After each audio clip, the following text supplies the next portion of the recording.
시간 함께 하신 하나님 말씀 마태복음 6장 9절에서 13절 말씀입니다.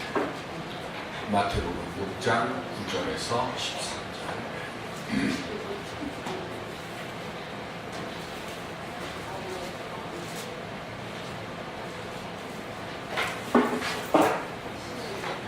그러므로 너희는 이렇게 기도하라. 하늘에 계신 우리 아버지여, 이름이 거룩히 여김을 받으시오며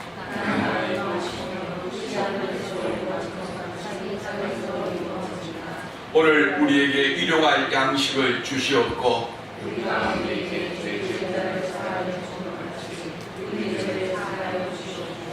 우리를 시험에 들게 하지 마시옵고 다만 악에서 구하시옵소서. 나라와 권세와 영광이 아버지께 영원히 있사옵나이다. 아멘. 삶을 변화시킬 수 있는 기도의 능력자들이 되는 복된 이 한 시간이 될 수 있기를 주님의 이름으로 축원드립니다. 많은 사람들이 어떤 일을 마치고 난 뒤에 또 어떤 말을 하고 난 뒤에 좀 시간이 지난 뒤에 내가 그때 이렇게 했어야 되는데 그때 내가 이렇게 말을 했어야 하는데 라면서 후회하는 경우가 참 많습니다. 1차 담화 때 했던 그 말이 유명해져서 개그에도 많이 썼죠. 이러려고 내가 대통령이 됐나. 한 나라의 대통령도 백성들 앞에서 후회하는 말을 했습니다. 어떻게 하면 그럼 우리는 후회 없는 삶을 살아갈 수 있을까 하는 겁니다. 미국의 신학자인 토니 캄플로 박사가 95세 이상 장수한 분 50명에게 만일 여러분들이 다시 태어난다면 어떻게 살겠습니까? 하는 설문을 조사했습니다. 그랬더니 조사 결과로 답들이 여러 가지가 나왔는데 가장 많이 나온 순으로 3가지를 보면 첫 번째가 날마다 반성하면서 살겠다가 가장 첫 번째입니다. 두 번째가 용기 있게 살겠다. 세 번째가 죽은 후에도 남는 일을 하겠다. 왜 가장 많은 사람들이 날마다 반성하며 살겠다고 대답을 했을까? 그분들에게 물었더니 그분들이 하는 얘기가 나의 이익을 위해서, 그리고 더 많이 가지기 위해서, 그리고 더 높이 올라가기 위해서, 즉 출세하기 위해서 양심 속이고 불의와 타협했던 지난 시간들이 시간 지나고 나서 보니까 그때는 그것을 몰랐는데 점점 하나님 앞에 갈 날이 가까워지니까 그것이 가장 후회스럽다. 이렇게 대답을 하더라고요. 지혜로운 사람은 매일매일 자신의 삶을 돌아볼 줄 알고 그리고 남을 배려하고 용서하면서 후회 없는 삶을 살아갑니다. 그러나 우리는 지혜로운 삶보다는 사실은 지식을 먼저 추구합니다.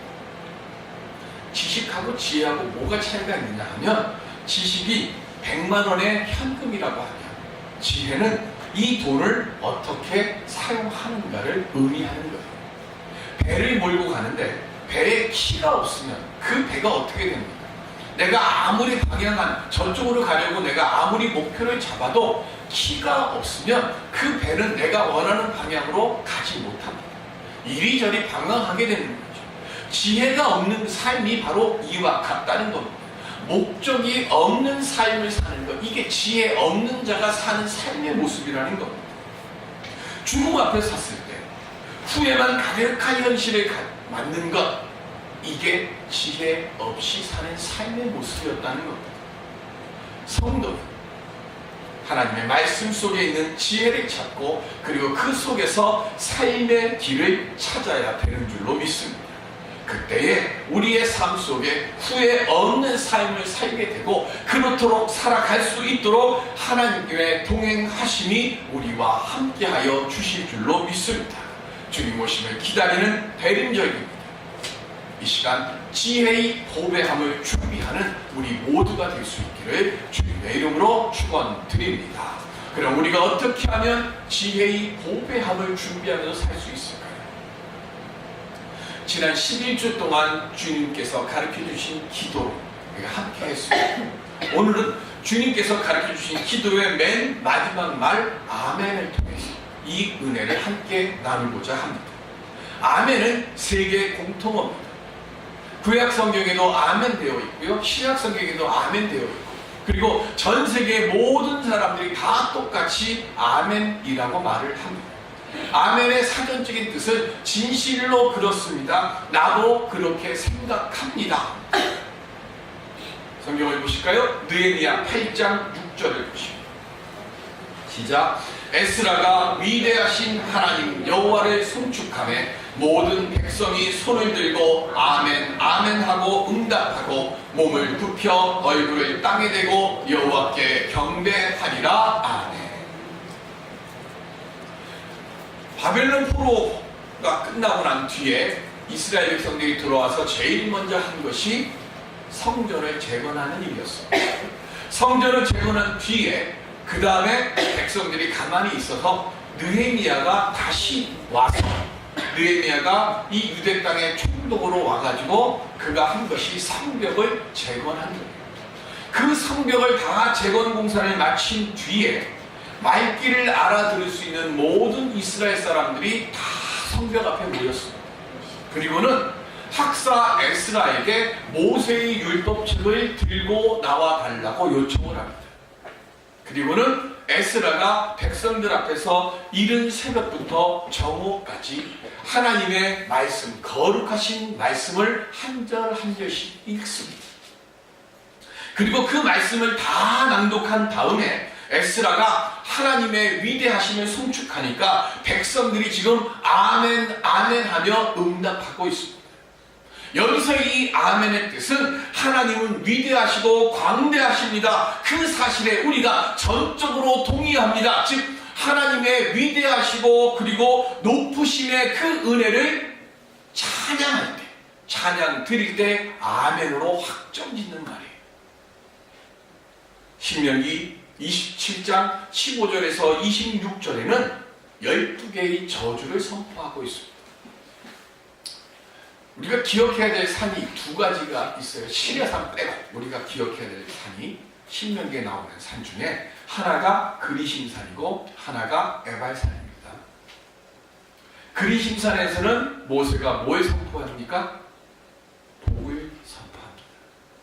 그리심산의 백성들을 쭉 세워놓고 그곳에서 하나님의 복을 선포했어요. 복을 다 선포한 뒤에 이제 에발산으로 모세가 옮겨갑니다. 그리고는 신명기 27장 15절 시작. 장색의 손으로 조각하였거나 부어 만든 우상은 여호와께 가증하니 그것을 만들어 은밀히 세우는 자는 저주를 받을 것이라 할 것이요 모든 백성은 응답하여 말하되 아멘 할지어다. 아멘. 이 사람들이요 저주의 덕목을 하나씩 하나씩 말할 때마다 백성들에게 아멘 하라고 말을 합니다. 살인한 자, 장모 동침한 자, 남의 경계표를 옮긴 자, 그리고 하면서 12개의 저주받을 덕목들을 하나씩 하나씩 말할 때마다 그때마다 백성들이 아멘 아멘 아멘 합니다. 왜 이때는 무슨 뜻인가 하면 그 말이 맞습니다, 우리도 그렇게 생각하고 말하는 대로 되도록 받아들이겠습니다. 두 번째는 수용한다는 얘기예요. 구약 성경에서의 아멘의 뜻은 계약서 우리가 쓰잖아요. 집을 사거나 팔거나 할 때, 아니면 전세를 하거나 할 때 계약서 쓰잖아요. 계약서 쓰고 난 뒤에 맨 마지막에 뭐 합니까? 도장 꽝 찍잖아요. 요즘 도장 아니라 사인도 통한다고 하기는 하는데 어쨌든 도장 꽉 찍잖아요.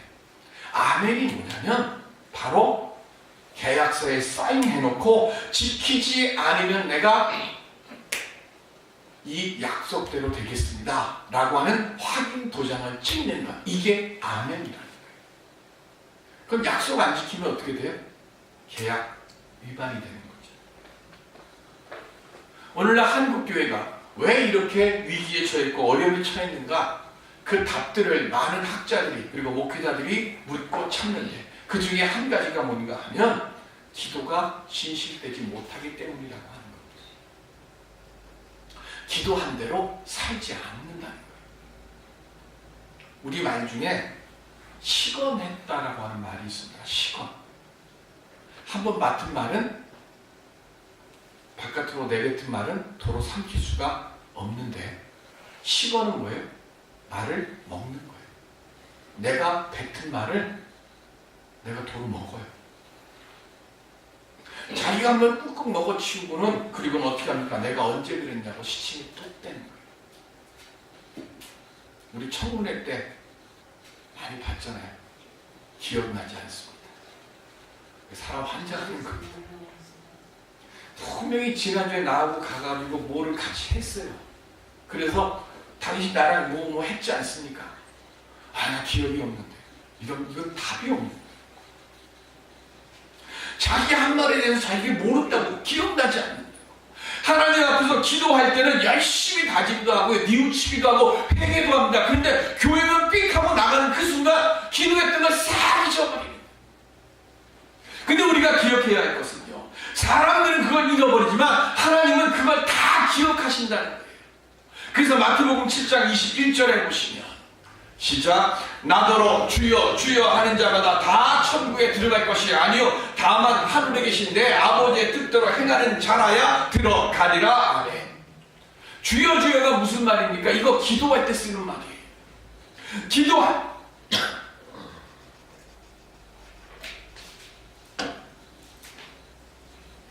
기도하면서 하나님 찾습니다. 주여 주여 찾습니다. 그런데 예수님이 지금 뭐라고 말씀하세요? 기도 많이 하는 자가 천국에 들어가는 게 아니라는 거예요. 그러면서 뭐라고 했어요? 말씀대로 기도한 대로 행하는 자가 천국에 들어간다고 말씀합니다. 우리가 기도 왜 합니까? 복 받으려고요? 아닙니다. 예수님이 지금 말씀하시는 게 말씀대로 잘 행하기 위해서 기도하는 거예요. 그 기도한 대로 내가 살면 하나님이 그 위에 복을 주시는 것이지. 기도는 말이 아니라 행동이라는 거예요. 그래서 기도를 마칠 때 우리가 아멘 하는 것은 제가 드린 이 기도가 거짓이 아니고 내가 이렇게 살겠습니다라고 하는 각오의 표시로 우리가 아멘 하는 거예요. 우리는 기도하고는 잊어버리지만 하나님은 우리가 기도를 마치고 아멘 하는 그 순간부터 뭐 하시는가 하면 그 기도를 이루어 가시는 역사를 시작하시는 줄을 믿으시길 바랍니다. 그래서 우리가 일용할 양식을 위해서 기도했으면 그 기도에 아멘 했으면 하나님께서 일용할 양식을 채워주실 것을 믿는 것, 이게 아멘 신앙이에요. 우리가 나라를 위해서 기도했으면 하나님께서 이 나라를 지켜주시고 부정과 부패가 몰아치고 공의가 강물처럼 차고 넘치도록 하나님께서 역사하여 주실 것을 믿는 것, 이게 아멘 신앙이에요. 아침에 소풍 가는데 하늘이 잔뜩 흐려있어요. 비가 올 것 같아요. 아들이요, 아버지한테 걱정이 돼가지고 아빠 비 오면 어떻게 해? 그랬더니 아빠가 아이를 안심시켜주려고, 그래 아빠랑 기도하자. 하나님 오늘 비 안 오게 해주세요. 예수님의 이름으로 기도드렸습니다. 아멘 했어요. 애가 나가는데 우산 두고 나가는 거예요. 아버지가 야, 하늘이 저렇게 잔뜩 흐린데 왜 우산 안 들고 가는 거야? 아들이 뭐라고요? 아빠가 비 오지 말게 해달라고 기도했잖아. 내가 기도했으면 그렇게 기도한 대로 이루어지는 줄로 믿는 확신이 있는가? 이게 아멘 신앙입니다. 요한복음 1장 51절에 보시면 시작. 또 이르시되 진실로 진실로 너희에게 이르노니 하늘이 열리고 하나님의 사자들이 인자 위에 오르락 내리락 하는 것을 보리라 하시니라. 아멘. 예수님은요, 우리들에게 경각심을 불러 일으키거나 아니면 무슨 특별한 경고를 하려고 하실 때, 그래서 특별한 의도를 가지고 말씀하실 때는 아멘이라는 말을 반복적으로 쓰셨어요. 여기 아멘 있어요 없어요? 지금 또 이랬을 때 진실로 진실로 너희에게 이르노니, 아멘이 있습니까 없습니까? 진실로가 아멘. 예수님은 특별한 말씀을 하실 때는 아멘, 아멘. 요한계시록 3장 14절에 보시면 시작. 라오디게아 교회의 사자에게 편지하라. 아멘이시여 충성되고 참된 증인이시여 하나님의 창조의 근본이시니가 이르시되 아멘. 라오디게아 교회에 편지를 보내요. 그 라오디게아 교회에다가 예수님의 이름을 뭐라고 지금 이야기를 합니까? 예수님의 이름을 아멘이라고 쓰고 있습니다.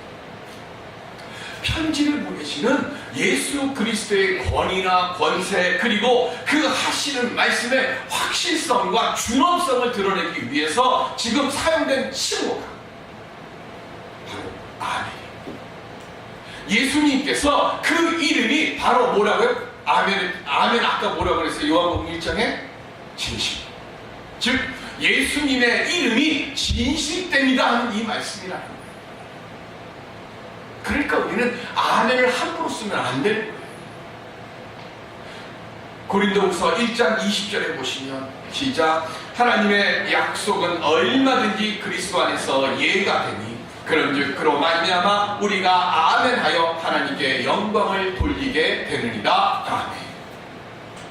예수님께서 십자가에 달리시고요, 우리를 위해서 대속의 죽으심을 행하신 것이 뭐예요? 예와 아멘의 신앙으로 순종하셨다는 거예요. 예수를 그리스도로 고백하는 우리들도 그래서 예와 아멘의 믿음을 따라 해야 한다는 거예요. 한 여교사가 혈압이 너무 높고 몸이 아파서 도저히 교편 생활을 계속할 수가 없었어요. 그래서 휴직계를 내고 병원을 다니면서 치료를 하는데 도대체가 착도가 나질 않습니다. 그래서 늘 이 친구가 좀 예수를 믿기를 바랬던 한 친구가 지금이 딱 기회다 싶어서 야, 너 기도원에 올라가서 기도하면서 한번 고쳐봐 라고 권면을 했습니다. 처음에 교회도 안 다니는 내가 무슨 기도원에 가느냐고 그 말을 안 들었는데 계속 아프니까 방법이 없잖아요. 그래서 기도원에 올라갔습니다. 기도원에는 올라갔는데 교회를 한 번도 안 다닌 사람이 기도를 어떻게 하는지 어떻게 합니까? 기도원에 가보면 기도 좀 세게 하잖아요. 이분이 보니까 이거 이상한 거예요. 기도하려고 해도 기도할 마음도 안 나요.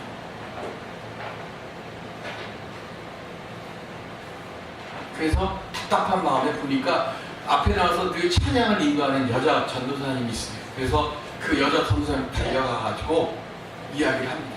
사실은 제가 교회를 안 다니는데 병 고침 받으려고 기도원에 올라왔는데 도대체가 내가 어떻게 기도하는지 그 법을 모르겠는데 어떻게 기도하면 좋겠냐.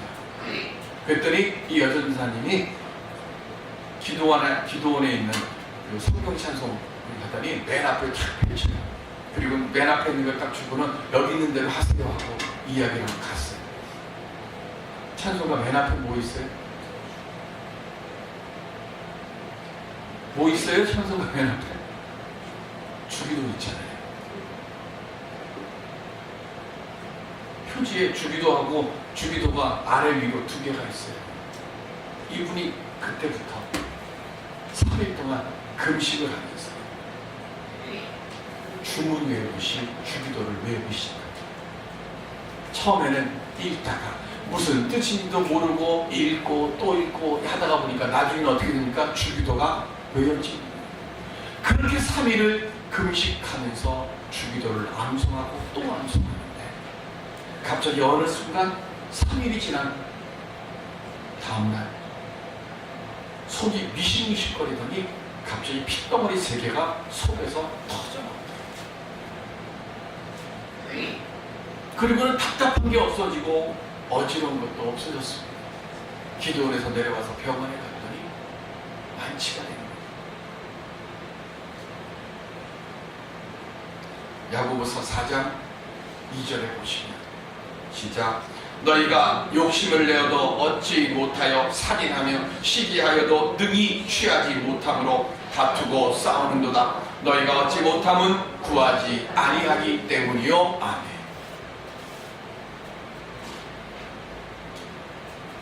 왜 이분이 그런 기적의 은혜를 받았는지 모릅니다. 왜냐하면 우리는 기도를 할 뿐이지 대답하시는 분은, 응답하시는 분은 하나님이시기 때문에 그렇습니다. 이분이 믿음이 좋아서 순수해서 이분의 이 병이 고침을 받았고, 나는 믿음이 없어서 병 못 고침 받은 거 아닙니다. 나도 믿음이 있습니다. 그러나 하나님께서 아직 역사하시지 아니하셨기 때문에 나는 이렇게 힘들고 어렵고 아픔 속에서 살아갈 수 있습니다. 다만 분명한 것 한 가지, 야고보가 우리에게 말씀하십니다. 너희가 구하지 아니하기 때문에 얻지 못했다라고 하는 이 말씀 우리는 붙잡고 우리 주님께 구하고 또 구해야 되는 줄로 믿습니다. 응답의 역사는 분명히 주님께서 주시지만 구하지 않으면 응답을 얻을 확률도 적어요. 주기도는 내 삶의 모든 것을 주님께 맡기는 기도이자 내 모든 삶을 주님께서 돌보신다는 확신의 기도인 줄로 믿습니다. 그냥 외우는 게 주기도가 아니에요. 예배 마치려고 하는 게 아닙니다. 내 삶을 바꾸는 역사와 능력이 주께서 가르치신 이 기도 속에 있는 줄로 믿습니다. 주기도에 회복의 능력이 있고 생명 살림의 역사가 있고 주의 나라가 임하시는 능력이 이 속에 있어요. 그러므로 우리는 주님께 쉬지 말고 아멘으로 구하는 신령들이 되시기를 바랍니다. 우리의 아멘이 나를 변화시키고 교회를 바꾸고 이 나라를 회복시키는 역사로 우리 위에 임하실 줄로 믿습니다. 이 아멘을 다시 오실 우리 주님께 선물로 드리는 우리 모두가 되었어요. 주님의 거룩한 역사의 자리에, 찬양의 자리에, 기쁨의 자리에 모두 함께 할 수 있는 우리 모두가 될 수 있기를 주님의 이름으로 축원드립니다. 기도하겠습니다.